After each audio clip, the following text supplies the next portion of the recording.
My name is Pastor Jason Krail with Recovery Centers of America, and I am one of our treatment advocates. And I am very passionate about what I do. And, as a pastor who's in long-term recovery, who has felonies and who has been in terrible situations as a result of my use, I know that that is not the end result for everyone if you look for help. So I get to work with families and patients in their most vulnerable positions. And, the God that I follow has plucked me from the margins, and in the margins is where I shall return. So I know what it's like to be afraid to wake up, to live another day. But I also know what it's like to have my life restored, to have this thing called hope, to have this thing called peace of mind. I suffered from this disease for quite a while. First time I ever took an opiate was when I was 13, 14 years old. And I never thought this would be possible ever. I had a long history of substance use disorder. I didn't know exactly what that was. I knew that I liked to, drink and do drugs. I knew that. I grew up in a very broken home, and my father was suffering from this disease as well. And there was some violence going on, and I was in and out of different centers, and I was in and out of different institutions, and I would detox while I was incarcerated multiple times until June the 11th of 2011. I woke up like any other day, homeless, as a person who was abusing heroin for over a decade, completely broken in Kensington, Philadelphia.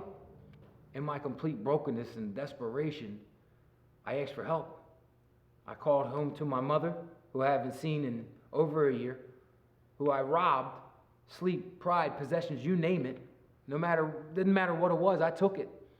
I remember calling home on that eventful day just to hear a familiar voice on the other end.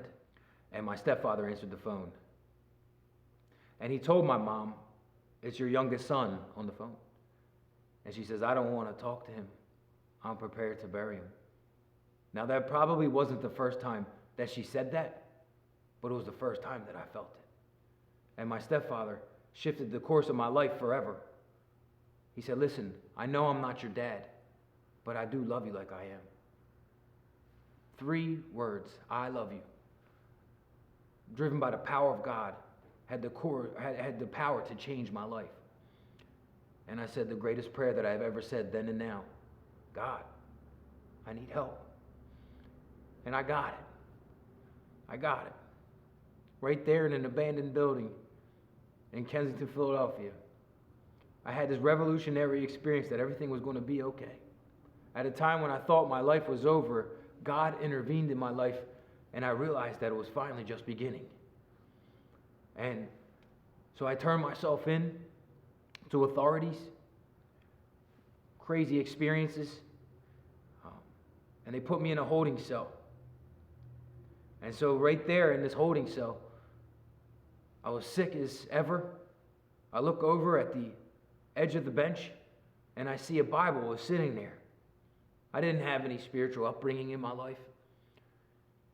I didn't know if there was a God, and if there was a God, I don't think he ever wanted something to do with a person like me, full of scars, full of brokenness, shame, guilt, remorse. But I look down at the end of this bench in quarantine, and I see this Bible sitting there, and I open it, and it was opened and underlined, and it was highlighted to Isaiah 41:10. It said, "Fear not, do not be dismayed, for I am your God. I'll strengthen you, uphold you in my righteous right hand." And I knew that God was saving me that day to save me, absolutely. But he was also saving me to run around and talk about the age of miracles is still upon us. And it is. I get to sit here in the sanctuary that I am a pastor at, and I am truly grateful to be alive. So as a treatment advocate at RCA, at Recovery Centers of America, I have had the privilege of putting many people into treatment. And I say privilege, putting them into treatment at Recovery Centers of America. And the results speak for themselves. I'm an experienced kind of guy. I get to see people come in there daily and change their lives and become something that they never even thought were possible. You may be on the fence right now, struggling with the idea of asking for help. I encourage you to do so. Give yourself a shot.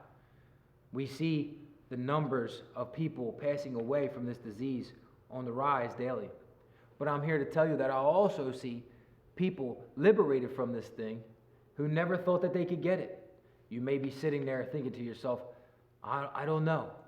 I don't know if I could do this. I'm here to tell you, as a person in long-term recovery, you absolutely can.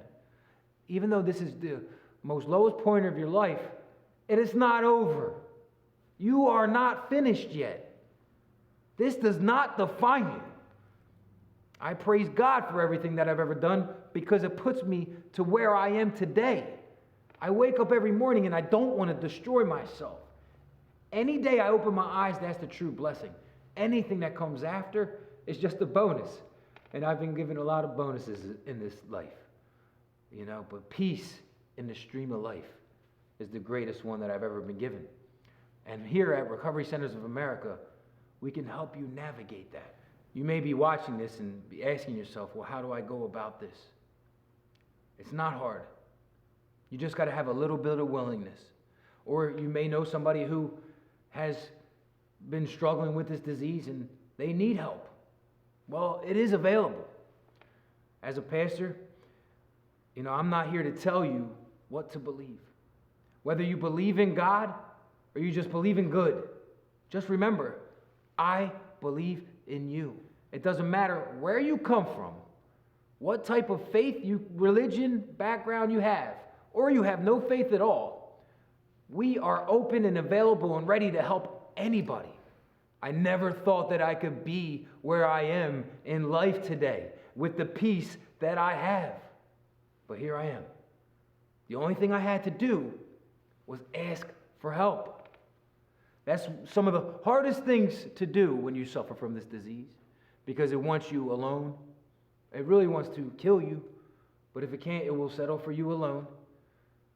But lean into that uncomfortability and realize that behind that plea for help is a life that is beyond your wildest dreams, that you don't have to suffer from this disease anymore, and that you can be anything you want to be. We are available 24/7, 365.